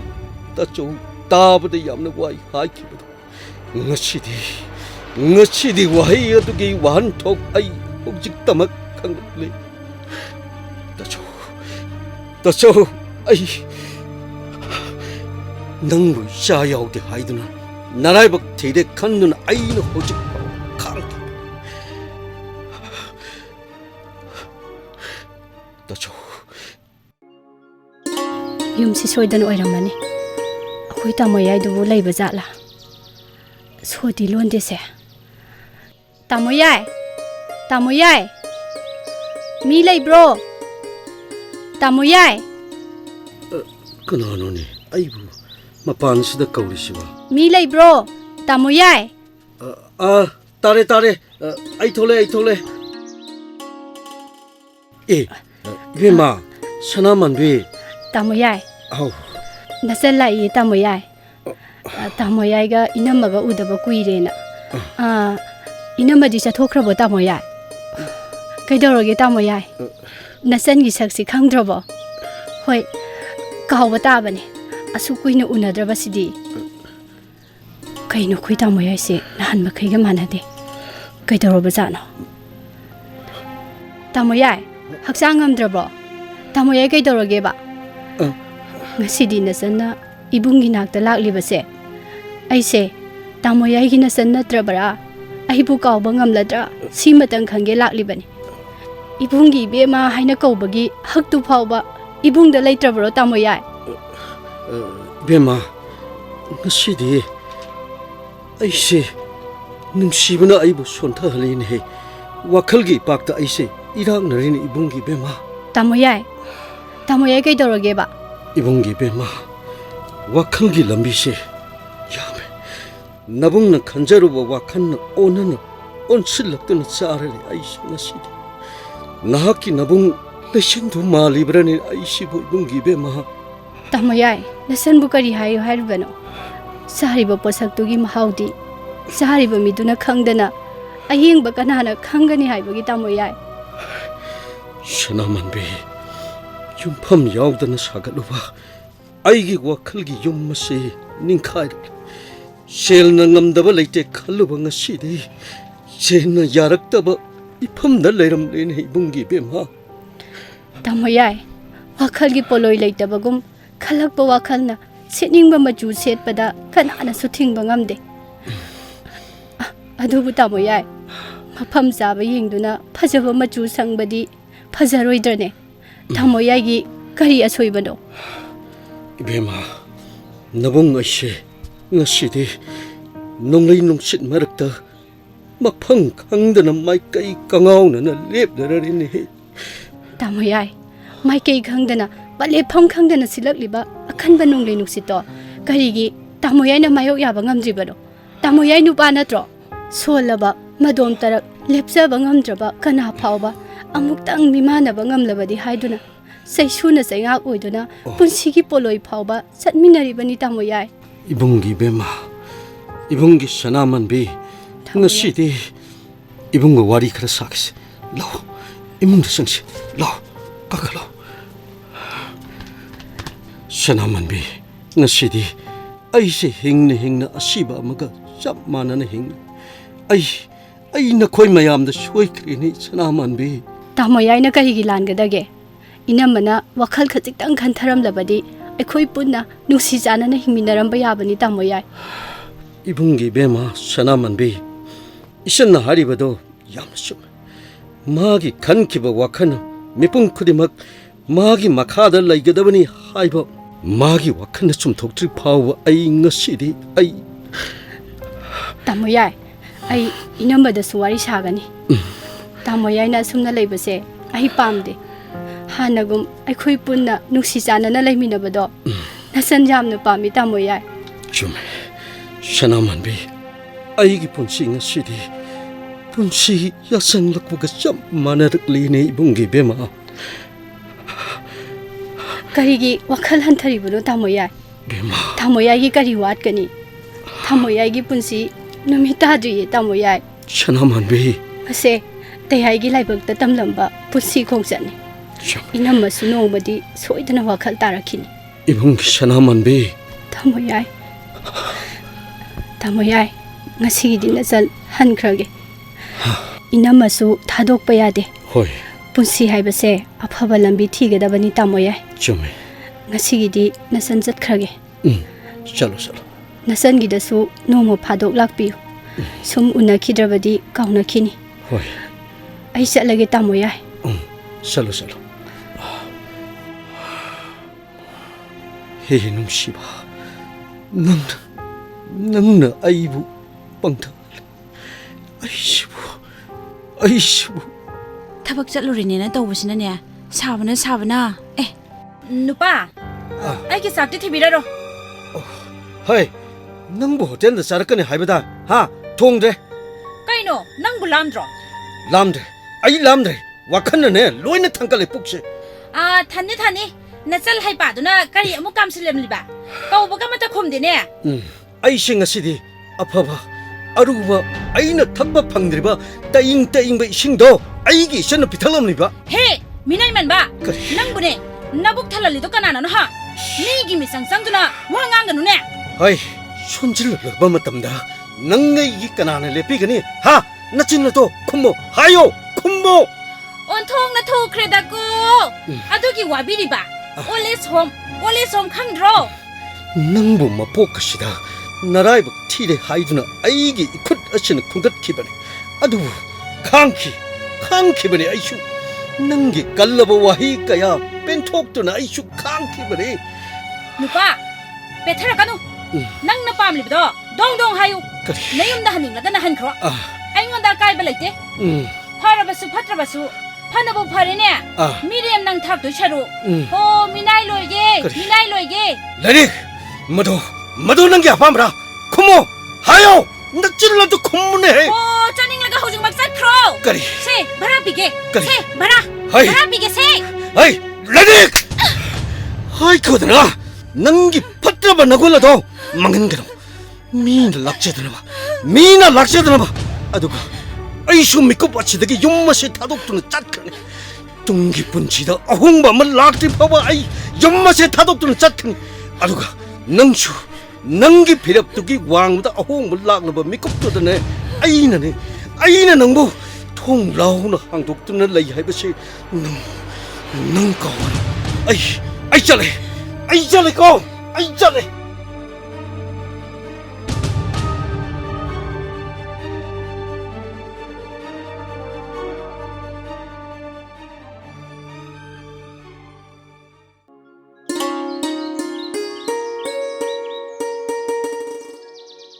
Mama, mora somde lere lengkha piro. yare. Haima, ibe masu la e mama. Ha. Ise hal. mama sula ami kayam kuirage mama ꯑꯩꯁꯨ ꯌꯧꯔꯛꯄꯗ ꯉꯥꯏꯔꯤꯅ ꯍꯦ ꯏꯕꯦꯝꯃ aisu pau nuaiba matabasida chela ine mama adu inama kamai tawrijano asengbai chumlabraba Summe, sumlabani. as yam nungai ne dudi inama do sakti thongrabo Thongdri, aina thongdoine. Phanabu tan sare. Mama ga ibe maga su sak saraga hallo. Hawai thara uti tawdoine. ha as inama tinbusumine adudi akhoi mama gi pamjabi do hek thoani mama sak sa thoga halasiko ngasidi ꯃꯗꯨꯅ ꯐꯔꯕꯅꯤ ꯌꯥꯏ ꯆꯥꯔꯗꯕꯅꯤ ꯅꯠꯇꯦ ꯃꯋꯣ ꯇꯣꯝꯕꯤ ꯅꯇꯩ ꯍꯟꯕꯨ ꯂꯩꯇꯕ꯭ꯔꯣ ꯂꯩꯌꯦ ꯃꯥꯃꯥ ꯊꯣꯔꯛꯀꯦ ꯍꯥꯏꯍꯧꯔꯕꯅꯦ ꯕꯦꯝꯃ ꯃꯣꯔꯣꯛ ꯑꯃ ꯉꯥꯛꯁꯪ ꯉꯥꯡꯅ ꯃꯦꯠꯂꯁꯦ ꯌꯥꯏꯌꯦ ꯏꯅꯝꯃ ꯑꯗꯨꯒ ꯏꯀꯥꯏꯊꯕꯤ ꯃꯇꯣꯟ ꯍꯋꯥꯏ ꯃꯇꯣꯟ ꯇꯦꯡꯅꯧ ꯃꯥꯟꯕꯤ ꯀꯣꯠꯂꯒ ꯆꯥꯁꯤ ꯃꯥꯃꯥ ꯎꯀꯥꯕꯤ ꯈꯨꯄꯥꯛꯃꯨꯛ ꯄꯥꯛꯄ ꯈꯔ ꯂꯩꯌꯦ ꯑꯗꯨꯒ ꯐꯖꯅ ꯇꯥꯎꯔꯒꯦ ꯀꯗꯥꯏꯗꯒꯤ ꯎꯀꯥꯕꯤ ꯏꯇꯩꯅ ꯐꯥꯝꯗꯒꯤ ꯐꯥꯔꯛꯄꯅꯦ ꯂꯥꯛꯑꯣ ꯏꯕꯦꯝꯃ ꯆꯥꯛꯈꯨꯝ ꯆꯪꯅꯁꯤ ꯍꯣꯏ ꯏꯅꯝꯃ ꯑꯗꯨꯗꯤ ꯃꯥꯃ ꯑꯩꯈꯣꯏ ꯆꯥꯎ ꯍꯣꯠꯅꯔꯨꯈꯤꯒꯦ ꯐꯔꯦ ꯆꯪꯉꯁꯤ ꯐꯔꯦ ꯂꯥꯛꯑꯣ ꯐꯔꯦ ꯏꯅꯝꯃ ꯆꯪꯁꯜꯂꯣ ꯊꯣꯡꯉꯨꯔꯣ ꯃꯥꯃꯥ ꯑꯩꯁꯨ ꯃꯥꯃꯥ ꯂꯥꯛꯑꯦꯕꯨꯗꯤ ꯇꯥꯔꯕ ꯑꯗꯨꯗ ꯊꯕꯛ ꯃꯆꯤꯠ ꯊꯝꯕꯁꯦ ꯍꯩꯅꯗꯗꯅ ꯂꯣꯏꯁꯤꯜꯂꯨꯕꯅꯤ ꯃꯣꯏ ꯇꯥꯆꯧꯗꯤ ꯃꯁꯥ ꯅꯨꯡꯉꯥꯏꯇ꯭ꯔꯤꯕ꯭ꯔꯥ ꯇꯜꯂꯤꯕ꯭ꯔꯥ ꯀꯩꯅꯣꯝ ꯇꯧꯔꯤꯌꯦ ꯃꯥꯃꯥ ꯍꯣꯏꯅꯦ ꯑꯉꯥꯡꯁꯤꯡꯅ ꯆꯨꯝꯃꯦ ꯍꯥꯏ ꯅꯨꯄꯤꯗꯨꯅ ꯀꯃꯥꯏ ꯇꯧꯒꯗꯕ ꯃꯥꯃꯥ ꯍꯨꯏ ꯃꯃꯩꯗꯨꯗꯤ ꯌꯧꯔꯛꯑꯦ ꯑꯗꯨꯒ ꯃꯀꯣꯛꯇꯨꯗꯤ ꯌꯧꯔꯛꯇ꯭ꯔꯤꯌꯦ ꯍꯣꯏꯗ ꯑꯃ ꯌꯧꯔꯛꯂꯕꯗꯤ ꯑꯃꯁꯨ ꯂꯥꯛꯂꯅꯤꯗ ꯃꯈꯣꯏꯗꯤ ꯃꯃꯩ ꯃꯀꯣꯛ ꯆꯞ ꯃꯥꯟꯅꯕꯅꯤꯍꯦ ꯑꯣ ꯃꯥꯃꯥ ꯃꯈꯣꯏ ꯑꯅꯤꯗꯤꯅꯦ ꯑꯃꯅ ꯑꯃꯨꯛ ꯃꯀꯣꯛ ꯑꯣꯏ ꯑꯃꯅ ꯑꯃꯨꯛ ꯃꯃꯩ ꯑꯣꯏ ꯁꯝꯅ ꯍꯥꯏꯔꯕꯗ ꯔꯦꯜ ꯒꯥꯔꯤꯒꯨꯝꯕꯅꯤ ꯃꯋꯣ ꯇꯣꯝꯕꯤꯅ ꯍꯦꯛ ꯉꯥꯡꯊꯣꯔꯛꯄꯁꯤꯗꯤ ꯃꯥꯃꯁꯨ ꯂꯥꯛꯄꯤꯔꯝꯃꯤ ꯍꯥꯏ ꯀꯃꯥꯏ ꯇꯧꯁꯤꯒꯦꯅꯦ ꯐꯠꯇ ꯅꯨꯡꯗ ꯌꯥꯎꯔꯛꯂꯕꯗꯤ ꯐꯔꯣꯏꯅꯦ ꯅꯪꯅ ꯀꯔꯤ ꯈꯜꯂꯤꯕ ꯑꯩꯁꯨ ꯅꯨꯄꯥ ꯑꯁꯤꯗ ꯍꯪꯂꯕꯅꯤ ꯃꯈꯣꯏ ꯋꯥ ꯈꯔꯗꯤ ꯉꯥꯡꯅꯕ ꯃꯥꯜꯂꯤ ꯂꯩꯆꯤꯟꯅꯗꯤ ꯀꯧꯔꯨꯅꯨ ꯍꯥꯏꯗ ꯃꯥꯃ ꯑꯐꯕꯗꯨꯗꯤ ꯇꯥꯟꯅꯧꯁꯤꯀꯣ ꯏꯕꯨꯡꯉꯣ ꯃꯤꯅ ꯋꯥ ꯃꯊꯛ ꯊꯣꯡꯕ ꯃꯥꯃꯗꯤ ꯄꯥꯝꯗꯦꯅꯦ ꯍꯣꯏ ꯃꯥꯃ ꯈꯔꯁꯨ ꯍꯦꯜꯂꯕꯅꯤ ꯅꯨꯄꯤꯗꯨꯗꯤ ꯀꯔꯤꯕꯨ ꯍꯥꯏꯒꯗꯕꯅꯣ ꯃꯤ ꯑꯩꯈꯣꯏꯁꯦ ꯐꯒꯗꯕꯅꯤ ꯑꯐꯕ ꯃꯤꯒꯤ ꯐꯤꯗꯥ ꯋꯥꯠꯇꯕꯅꯤꯅꯦ ꯃꯥꯃ ꯄꯨꯛꯆꯦꯟ ꯈꯣꯏꯖꯦꯟ ꯇꯤꯟꯅꯅ ꯂꯩꯕꯁꯤꯕꯨ ꯇꯟ ꯕꯖꯥꯔꯅꯦ ꯃꯥꯕꯣ ꯃꯁꯥꯒꯤ ꯅꯨꯡꯉꯥꯏꯕ ꯊꯤꯕꯗꯅꯦ ꯑꯍꯜ ꯂꯃꯟ ꯃꯁꯛ ꯈꯪꯗꯕ ꯑꯐꯕ ꯃꯤꯕꯨ ꯀꯃꯥꯏ ꯑꯣꯏꯗꯣꯏꯅꯣꯗ ꯃꯥꯃ ꯍꯧꯖꯤꯛꯀꯤ ꯃꯤꯁꯤꯡꯁꯦ ꯄꯤꯛꯂꯤꯉꯩꯗꯒꯤ ꯑꯣꯛꯁꯥ ꯍꯨꯏꯁꯥ ꯁꯟꯁꯥ ꯌꯦꯟꯁꯥ ꯆꯥꯔꯛꯄꯅꯔ ꯀꯔꯤꯅꯣ ꯈꯪꯗꯦ ꯋꯥꯈꯜꯁꯦ ꯁꯥ ꯂꯣꯏꯅ ꯑꯣꯜꯂꯦꯗ ꯃꯥꯃ ꯃꯥꯃꯥ ꯑꯩꯕꯨ ꯄꯣꯛꯂꯤꯕ ꯏꯃꯥ ꯏꯄꯥꯕꯨ ꯐꯠꯇꯦ ꯍꯥꯏꯗꯨꯅ ꯂꯪꯊꯣꯛꯎꯕ ꯌꯥꯕ꯭ꯔꯣ ꯆꯨꯝꯕꯅꯤ ꯏꯕꯦꯝꯃ ꯏꯄꯥ ꯏꯃꯥꯗꯨꯅ ꯄꯣꯛꯂꯝꯕꯒꯤ ꯅꯠꯇ꯭ꯔꯣ ꯇꯥꯏꯕꯪꯄꯥꯜꯒꯤ ꯐꯖꯕ ꯅꯨꯡꯉꯥꯏꯕ ꯄꯨꯝꯅꯃꯛ ꯎꯕ ꯐꯪꯂꯤꯕ ꯑꯉꯥꯡ ꯑꯃ ꯆꯥꯎꯅꯕ ꯌꯣꯛꯄꯕꯨ ꯊꯥꯊꯥꯔꯣ ꯃꯥꯃꯥ ꯆꯨꯝꯃꯤ ꯏꯆꯥ ꯑꯣꯏꯔꯣ ꯃꯤꯆꯥ ꯑꯣꯏꯔꯣ ꯃꯥꯃꯥ ꯍꯧꯖꯤꯛꯇꯤ ꯑꯐꯕ ꯑꯃꯠꯇ ꯂꯩꯇ꯭ꯔꯦ ꯍꯧꯖꯤꯛꯇꯤ ꯌꯦꯡꯕ ꯇꯥꯕꯅꯤ ꯃꯈꯣꯏꯁꯨ ꯑꯍꯜ ꯑꯣꯏꯔꯛꯇꯣꯏꯅꯦ ꯆꯠꯇꯕ ꯌꯥꯔꯣꯏ ꯑꯍꯜ ꯑꯣꯏꯕꯒꯤ ꯂꯝꯕꯤꯗꯣ ꯃꯗꯨꯗ ꯃꯔꯥꯏ ꯈꯪꯖꯔꯅꯤ ꯄꯤꯛꯂꯤꯉꯩꯗꯅ ꯏꯆꯥꯒꯤꯅꯤ ꯑꯍꯥꯎꯕ ꯑꯃꯇꯪ ꯂꯩꯕꯗ ꯏꯆꯤꯟꯁꯤꯗ ꯍꯨꯛꯇ ꯃꯈꯩ ꯈꯥꯛꯄꯤꯔꯤꯕꯅꯤꯅꯦ ꯃꯣꯏꯒꯤꯗꯃꯛ ꯃꯌꯨꯝ ꯃꯀꯩ ꯄꯥꯜꯂꯒꯅ ꯃꯈꯣꯏ ꯀꯣꯝꯂꯕꯒꯤꯗꯃꯛ ꯃꯃꯥ ꯃꯄꯥꯗꯨꯕꯨ ꯑꯣꯜꯦꯖ ꯍꯣꯝꯗ ꯑꯁ ꯃꯥꯃꯥ ꯍꯧꯖꯤꯛꯀꯥꯟꯒꯤ ꯃꯧꯁꯤꯡꯁꯦ ꯑꯟꯊꯣꯛꯅ ꯊꯃꯣꯏ ꯀꯟꯈ꯭ꯔꯦ ꯃꯇꯝꯒꯤ ꯃꯧꯁꯤꯡꯁꯦ ꯑꯩ ꯌꯥꯝ ꯁꯥꯎꯅꯤꯡꯉꯤ ꯃꯥꯃꯥ ꯃꯪꯒꯣꯜꯖꯥꯎ ꯃꯥꯃꯥ ꯑꯗꯨꯕꯨ ꯌꯥꯏꯃꯁꯤꯅ ꯀꯃꯥꯏ ꯇꯧꯁꯤꯒꯦꯅꯦ ꯍꯦ ꯑꯁ ꯀꯃꯥꯏ ꯇꯧꯕ ꯍꯥꯏꯕꯕꯨ ꯍꯜꯂꯛꯂꯦꯗꯅ ꯃꯥꯃ ꯅꯨꯄꯥ ꯍꯥꯏꯕꯁꯤꯗꯤ ꯈꯤꯇꯪ ꯀꯦꯕꯗ ꯐꯖꯕꯩ ꯋꯥꯅꯦꯕ ꯃꯥꯗꯤ ꯌꯥꯝ ꯀꯦꯊꯔꯣꯔ ꯃꯥꯜꯂꯦ ꯑꯗꯨꯒꯅꯦ ꯃꯥꯃꯥ ꯇꯥꯟꯊꯤꯟꯕꯤꯗꯨꯒꯤ ꯇꯥꯟꯊꯤꯟꯗꯨꯗ ꯖꯒꯣꯏ ꯁꯥꯕꯗꯣ ꯍꯧꯖꯤꯛꯇꯤ ꯇꯥꯟ ꯆꯥꯔꯛꯇ꯭ꯔꯕ ꯃꯥꯜꯂꯦ ꯃꯥꯃꯥ ꯆꯣꯡꯈꯤꯗ꯭ꯔꯦ ꯑꯁꯤꯡꯕ ꯃꯤꯅ ꯃꯤ ꯀꯤꯗꯕꯗꯤ ꯏꯀꯥꯏꯕ ꯈꯪꯅ ꯊꯧꯅꯥ ꯂꯩꯅ ꯄꯨꯟꯁꯤꯒꯤ ꯑꯐꯕ ꯂꯝꯕꯤ ꯁꯦꯝꯖꯕꯅꯤ ꯆꯨꯝꯃꯤ ꯃꯤꯅꯁꯨ ꯈꯛ ꯐꯠꯇꯦ ꯍꯥꯏꯅꯗꯦꯗꯣ ꯍꯥꯏꯅꯗꯦ ꯏꯕꯦꯝꯃ ꯑꯄꯪꯕ ꯃꯤꯅ ꯃꯤ ꯀꯤꯗꯕꯗꯤ ꯏꯀꯥꯏ ꯈꯪꯗꯕꯗꯒꯤ ꯄꯪꯕꯒꯤ ꯃꯇꯧꯗꯣ ꯎꯠꯄ ꯉꯝꯂꯛꯂꯤꯕꯅꯤ ꯏꯀꯥꯏ ꯈꯪꯗꯕ ꯍꯥꯏꯕꯁꯦ ꯐꯠꯇꯕ ꯂꯝꯆꯠꯅꯤ ꯍꯧꯖꯤꯛꯇꯤ ꯐꯠꯂꯛꯇ꯭ꯔꯕꯅꯤ나 ꯄꯨꯝꯅꯃꯛ ꯏꯇꯩ ꯇꯩꯅꯔꯦꯗꯣ ꯄꯨꯝꯅꯃꯛꯁꯤ ꯄꯨꯟꯁꯤꯅꯤ ꯄꯨꯟꯁꯤ ꯍꯥꯏꯕꯁꯤꯗꯤ ꯈꯦꯠꯅꯕ ꯂꯩꯕꯒꯤ ꯐꯖꯔꯤꯕꯅꯤ ꯌꯦꯡꯉꯨ ꯃꯇꯝ ꯈꯔ ꯃꯥꯃ ꯆꯥꯛ ꯂꯣꯏꯔꯦ ꯆꯥꯅꯕ ꯇꯧꯔꯁꯤ ꯏꯇꯩ ꯏꯁꯤꯡ ꯊꯝꯖꯔꯝꯂꯕꯅꯤ ꯍꯣꯏ ꯊꯥꯔꯤ ꯅꯪꯕꯨ ꯅꯇꯩ ꯌꯥꯏꯃꯗꯣ ꯆꯥꯛ ꯆꯥꯔꯁꯦꯅ ꯑꯃꯨꯛꯇ ꯍꯥꯏꯔꯨꯁꯣ ꯇꯟꯕ꯭ꯔꯣ ꯍꯣꯏ ꯀꯧꯔꯨꯒꯦ ꯇꯥꯟ ꯆꯥꯔꯦꯗꯅ ꯍꯩ ꯃꯧ ꯇꯣꯝꯕꯤ ꯅꯪꯒꯤ ꯍꯧꯅꯕꯤꯗꯣ ꯑꯃꯨꯛ ꯇꯧꯔꯨꯅꯨꯀꯣ ꯇꯧꯔꯤꯁꯨꯀꯣ ꯑꯗꯨꯗꯤ ꯃꯥꯃꯥ ꯆꯠꯂꯣ ꯂꯨꯊꯣꯛꯂꯨꯔꯣ ꯆꯥꯛ ꯏꯁꯤꯡ ꯆꯥꯅꯕ ꯇꯧꯔꯁꯦ 이때 야이 룩하비라로 랭신비락로도 ꯊꯧꯒꯜꯂꯣꯟ ꯀꯥꯏꯕ ꯌꯥꯎꯔꯕꯁꯨ ꯁꯦꯝꯗꯣꯛꯄꯤꯔꯛꯎ ꯑꯩꯅ ꯇꯧꯖꯔꯤꯕ ꯊꯧꯒꯜꯂꯣꯟ ꯑꯁꯤꯕꯨ ꯃꯔꯤꯡ ꯃꯔꯥꯡꯗꯕꯔꯣ ꯅꯈꯨꯠꯇꯅ ꯊꯣꯡꯂꯒ ꯆꯥꯖꯕ 이때 야이니ꯗꯣ ꯆꯥꯛꯄꯥꯎ ꯄꯤꯗꯨꯅ ꯂꯩꯔꯕ ꯄꯨꯟꯁꯤꯗꯣ ꯉꯁꯤꯗꯤ ꯅꯅꯥꯎ ꯅꯨꯄꯤ ꯑꯩꯅ ꯆꯥꯛꯄꯥꯎ ꯄꯤꯕꯁꯤꯕꯨ ꯇꯥꯕꯗ ꯍꯩꯅꯗ꯭ꯔꯕꯁꯨ ꯉꯥꯛꯄꯤꯌꯨ ꯌꯥꯔꯦ ꯊꯥꯔꯦ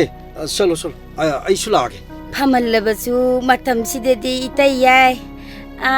피다 ꯈꯪꯉꯤꯗꯅ 피다 ꯍꯦꯛꯇ ꯑꯣꯏꯅꯕꯅꯦ ꯍꯥꯏꯖꯔꯤꯕ ꯍꯩ ꯂꯥꯛꯒꯦ ꯍꯩꯃꯥ ꯈꯪꯉꯤꯌꯦ ꯍꯩꯃꯥ ยามอดลำเลเหล่าบ่ให้ดำเล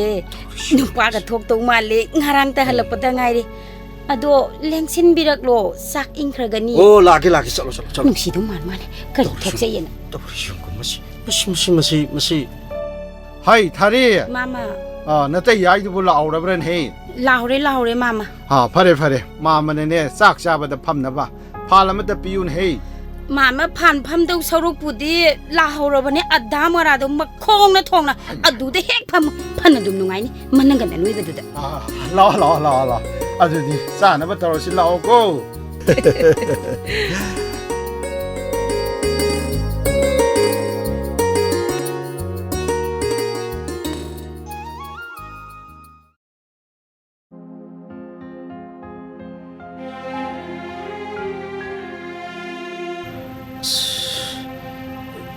시부 깨야돼 가이 그러냐 럭컷밤 강드라 이부 가이 그래다 ไลซิล 때마 ซาเซเตยมันนะเตบันมาทักซิดาทำละมาบันิโก 호이 때마 깨야돼 좀 그러고 때마나 에이는 것이 능함다와 낭내 이망다 랩드나 하우키바 뿐시부 닝싱한다나 그리기 또펑 강한데 라이르크바 따모이 때문에 능하이 톡나 힘들 나빨기 와칸나 부드는 마이까이 강는 탕을 봐 콩탕시기 람비 로신 lamuk nari wang laba singin na ponda kalaba nung jahon kayang kuy na nap na lay bunang kani ningkai ragle lay mai thakka sida lokhat pam khang draba ai thok na ikai kreda 둥어 taima 하이마 아도 항나수 와칸 픽산게 누가 이더라게 낭보 taima 데이미 코이 에코이 매암 레이리바시디 잉오이 렘호리바 뿐시도 누가이 할라시고 hoi taima 뿐시 마티 카라 와루바부 기팜 톡브로 하 낭보 카라수 꽉 톡고 따무 가이더라게 붕어 이몽도 숨 레이바도 나사 파르로이니 낭보 hoi taima 마반 카라가 톡오는 낭보 이때이마수네 사콤다 상루 크게 이때이마 싹 통루 크게고 hoi taima Puhin hawa amuwan nolak tigi tarak par nolak na taru bagong itay magi tamoy dagi thorak pa wahay kudimak taru mewa nung siyali magi apaba mataw na tasong na awaba mataw udana nungay na hindi 야이마 taso 떠오리바 마타우시다 야마 소하이펑 강드리네 taso 난게 아빠마시부 가리노 난게 아빠마시 가리노 taso mana ibu talak kibane ailan kide taso ailan di ma yum masida choidan halakhini taso 야이마 bunchi 하이버세 호붕 악더니 taso 아호부기 뚱다 아로이부두는 인두는 짤리버니 로이 크라선 랍톡 할로시 ቃ옥톡나바 라카니 낙신나나 보너시 야이마 taso ngasi itay ay pijage na yen kiji man leirakpane ado itay ay wadi warobi ganu wahang maka hangjage 아이 다리야 난게 가랄도 모호라브라 mina hainariba itay ay di ise ay gi phi istisu takpi aduga ise ay na office pagi khongupsu tongsinbi hai sumra 아이 마오톤비 낭 짤로 나 타우도로 졸로네 아이 마타이마 낭 아묵도 라오네 헤이 마오톤비 시 아묵도 럭술로 라오네 가이더라게 하 가이더라게 하이바니 나티 낭문 나타야 이메다 카리 하이루라게 하이바 o ise ay na office pagi khongupto itay ay na tongsinbi hai bedo sumlu bra 하이마 앙하오비시디 아두부 항바 야부 와라네 ise moromi pa toy de bo haw bro 하이마 yung 영원히 ne ke taw ni haw na ba 하이마 yam pen de ko ay kaubudi hai lumito 호 야레세 아이코이수 로이나 강해 하이바 두민 레이로 하이바니 미능보 람담마시다 아인 레이트라바니 아서 어상 코칸 방은 미싱이 먹고다 로이나 레이크라바니 아좀 뭐떡시 파가다부도 카나가다바니 팟다바 타박티네 뚱다망모 얌나 레이바니고 붕어 살루로 ngaha koi thor so hoi tema taso ai yamna ningam laktre aina yamna lan khrabani ai bu waru bi kan leichil punama haukhre hai hek palai bane luri bati khun badun chalo chalo chalo iyamba kari su khande ko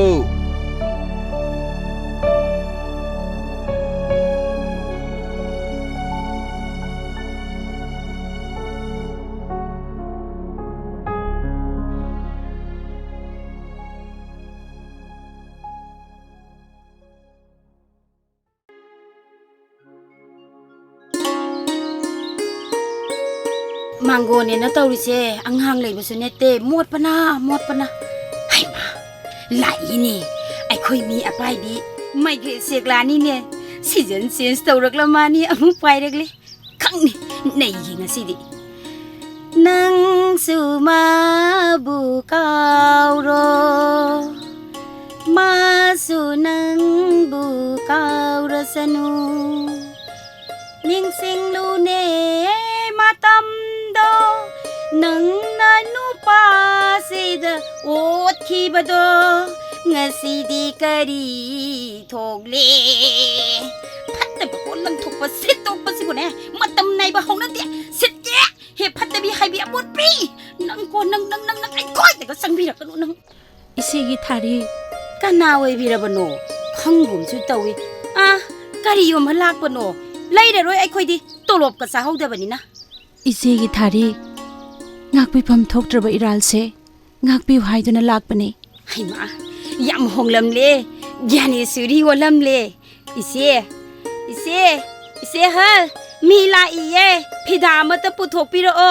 leitraga na itai ai du oina puthopira u phamhange kanano ne la ibo haima leidi ise lao kakhalao muita so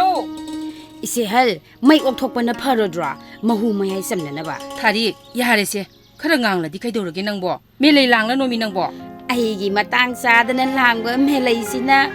wa sa sajai hui lawde we hallaga haima sanjau ngamol thongdabi se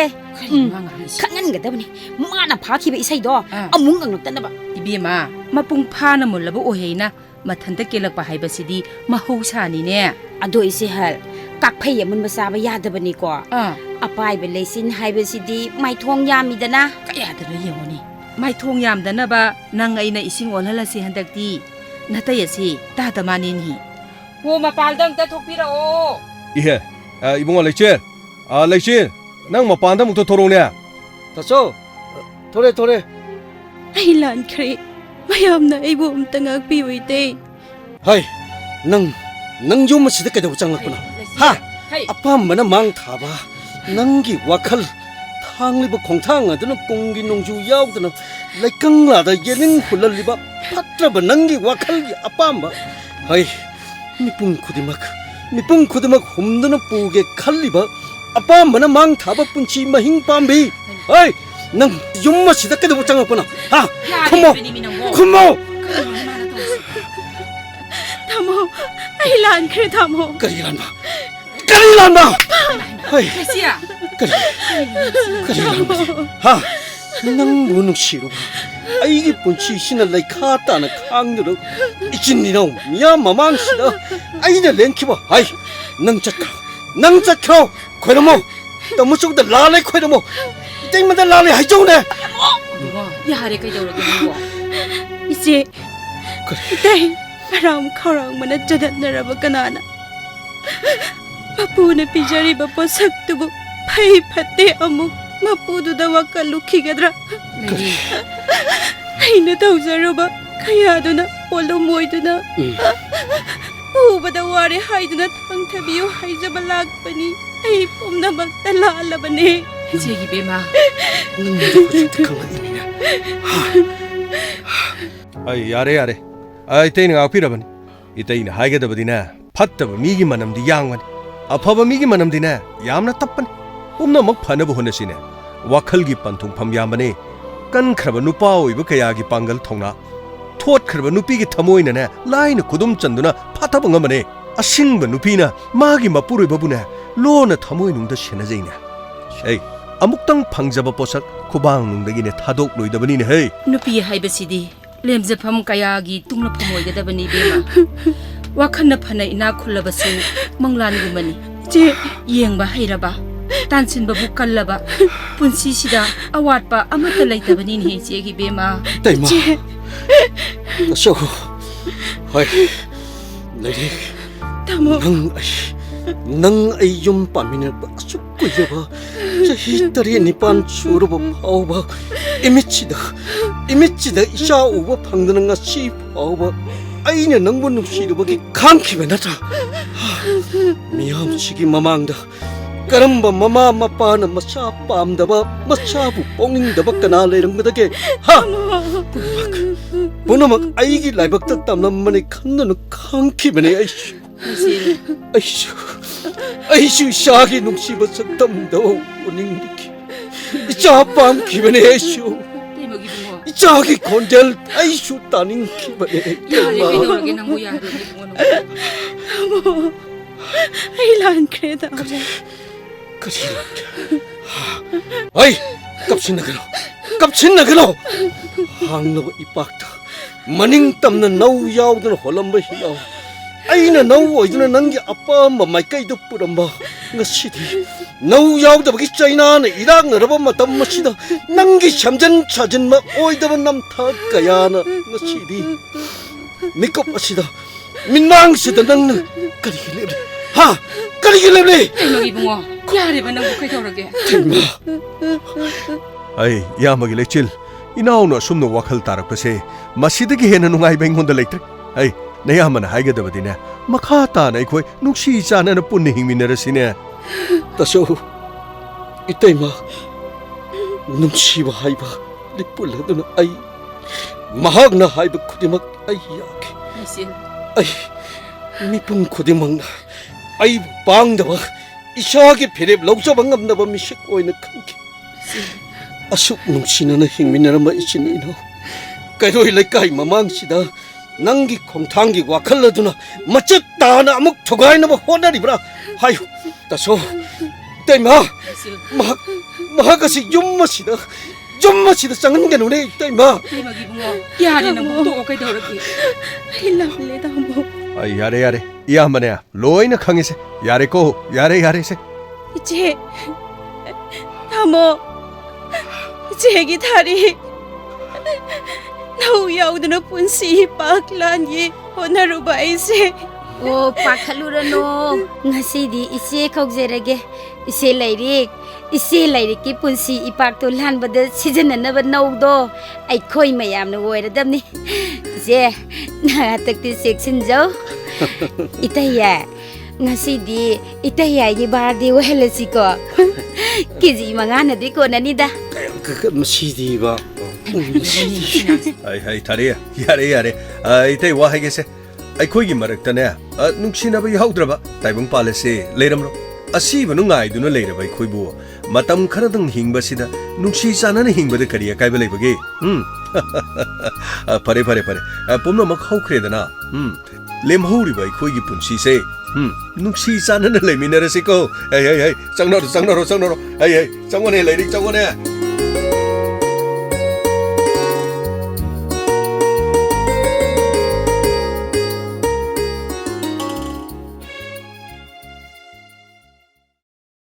Haujik tabikre audio drama Hallakhini drama se ibiba Sagol Sem Bahindra drama se da saktam langlibase laisilgi saktam da Okram Basanta ahal oiraba bidugi saktam da Sagol Sem Bahindra Sanatombi gi saktam da Kangambam Ongbi Sanjita Mangoljau gi saktam da James Hegrujam Tharik ki saktam da Shurbala Lyric ki saktam da Nirmala Thangjam Sanamanbi gi saktam da Pushparani Laisram Audio dramas ki editor amadi director James Hegrujam dramas ki background music ta James Hegrujam amadi Binod Sharma